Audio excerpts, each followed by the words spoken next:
Well, good evening, plant lovers. Um, I thought it might be nice just to take a little video of what's going on in the garden at the minute because, frankly, there's an awful lot going on.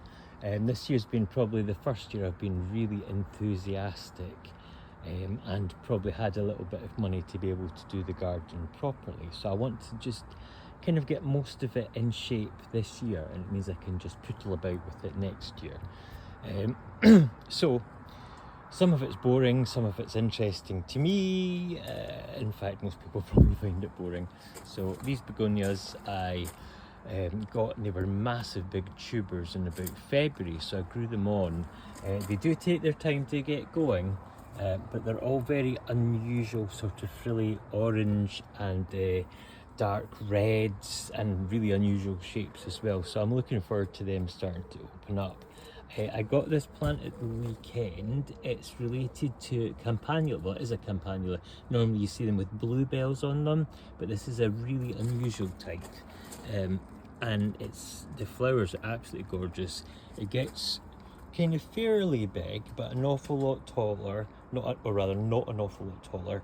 But it's such a lovely thing. Hard as old boots as well. And these guys here are dinner plate dahlias. Now, I've never really fancied growing them before, but Keith liked the idea, so we got some in the very late sale online for about £1.98 each. And only one of them didn't grow, which I'm quite amazed about. So there's actually 5 in these 2 pots, and the flowers will be, if I feed them enough especially, probably about 12 inches wide. So Keith just thinks that's very exciting, and honestly so do I, because the flowers are absolutely beautiful. Moving on, I have it's quite an interesting story. So I went onto Facebook and joined a group called Unusual Plants UK, and I was asking for a specific plant that I just could not find to buy anywhere. Everywhere sold out, hard to grow, moan. It's called the Scottish Flameflower. It's from Chile, which where most of my favourite plants come from, and that looks like nothing really.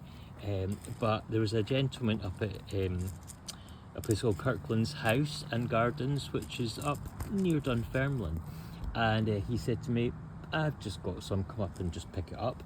But he also showed me around the garden, and he had one growing in a pot, and he said, look, here's a great big like rectangle of soil. I'm just going to stick it into a cardboard box, take it with you, there'll be some in there as well. And so there were. They really are very fussy. If you get them grown like at the Botanics, they will cover everything, and got beautiful bright orangey red flowers, and then they die back in the winter, so they scramble over things really finely. That's as thick as they get. And then I've got some other little strange bulbs and things going on. And at the weekend I got 3 of these shuttlecock ferns. They get really big, they die back in the winter, and then when they come up they look just like a big shuttlecock coming up, which is great. I have some little cyclamen seedlings which I managed to rescue from the border further up, and I've planted some seeds as well, so we'll see what happens with them. Now this is something I've tried to grow for years and years and years, and it's never succeeded, but it's a giant Himalayan lily, and there's actually, I can see there's going to be flower buds in there. Gets to about 8 to 10 feet tall, and is beautiful. Dies after it's flowered. It's called monocarpic, but has some little babies at the edges which will grow on in about 3 years to flower. Now, in here, I've been redoing all bits of the garden, new compost. A lot of peat's gone into here as well, so that's called Podophyllum spotty-dotty, and there's lots of different types. They're very, very hard to get hold of, but the nursery I was at just the other day had some. I thought, no, gotta have it. And back up where I got that fancy plant from, the grower is very interested in these candelabra species of primula, and I said, oh, that's beautiful, and it just picked up a pot and said, there you go, have that as a gift. It's very unusual to see these these sort of darker midribs, which means that the flowers are super bright, and it does like to be nice and shady. This doesn't really look like much, but he gave me, it's a Himalayan blue poppy, and the flowers are bright blue and about 3 inches across. Amazing thing, so I'm really lucky to have been given some of that. Now, on to some of the first red hot pokers that are growing this year. Nice big plant. It is funny because it only flowers for a few weeks and then it's done, but I do love them. Moving swiftly on, so I actually bought another of the Himalayan blue poppies, put it in a different spot, and we'll just see if it grows, because I honestly don't know 100%, but I've got to try it. Now, the new border. So really nice guy that comes in as a gardener, and he just does what he's told, which is fantastic. So I got him to dig loads of compost, lots of peat, lots of sand and lots of grit, and basically almost everything you see here is either a very fancy bulb from the Americas that will flower in September with a sort of a light pink, looks like an amaryllis at Christmas. This is a Tradescantia, and I know Heather, you know exactly what that is because you have that bright purple one, but this one's a hardy one and it's herbaceous and it's absolutely beautiful. More flowers to come out, obviously just lots of buds there just now. This is a primula as well, and quite different, which is magic. This is an unusual wee plant. I've never seen it variegated like that, but it's a big flower stem will come up and it's slightly bluish when it's in flower. I'm very excited. That's another one of my red hot pokers that's just come into flower. Basically, the majority of what you can see that's spiky around here, it's just one big border full of red hot pokers, which makes me very happy. I'll nip it back up here. So, most important thing, Keith lettuces. He is so enjoying growing them, and we have salad every night. Never gets boring, but he loves them. And this is a beautiful honeysuckle. It actually comes from the mountains in Mexico, and I think I'm one of the 4 people in the country that grow it. Unfortunately, the aphids have kind of got to it, so it's all a bit sort of malformed, but it's just a lovely thing. Pollinated by hummingbirds, so it doesn't smell of anything. Keith's very into camellias at the moment, so I've been indulging his excitement and getting a few different ones, so that'll be popped in there forever. And just a few bits and bobs here. I've got some other plants waiting to go in once I've sorted the soil out. Over here we've enlarged the border a bit, still got things to put in. I've got more ferns to come, a nice euphorbia there, and I've got a bunch of Christmas roses dotted around.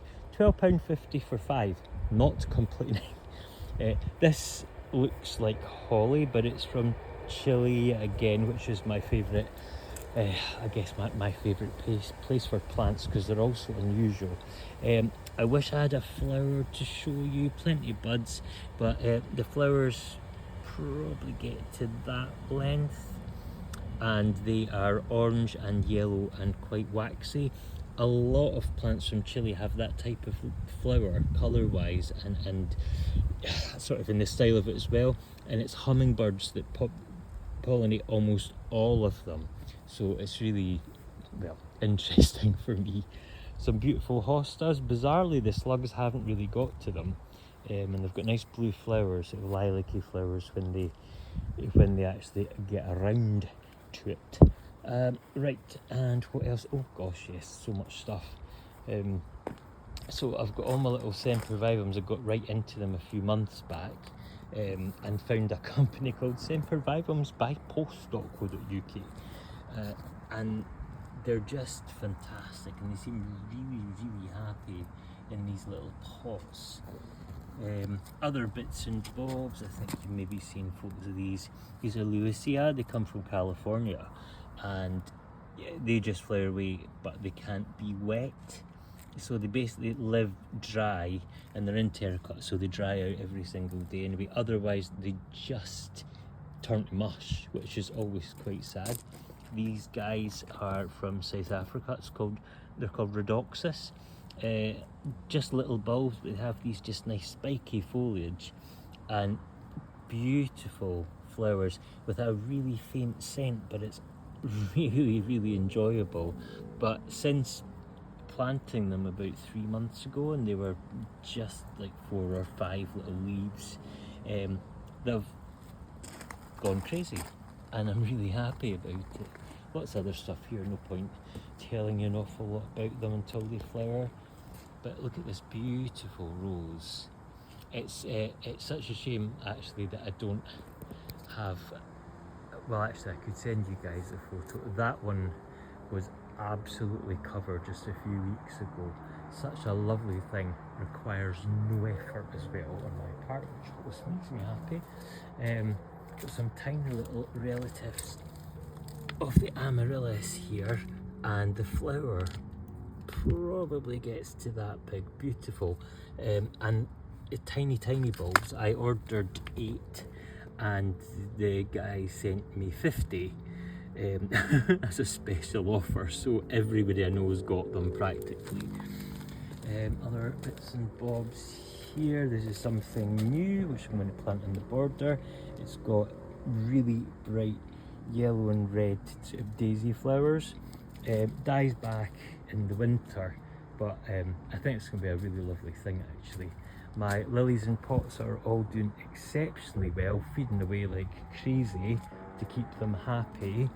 I've got some calla lilies that are just starting to turn yellow. It's funny because they get confused sometimes when they're about to flower, and they make green leaves that have a bit of yellow flower in them.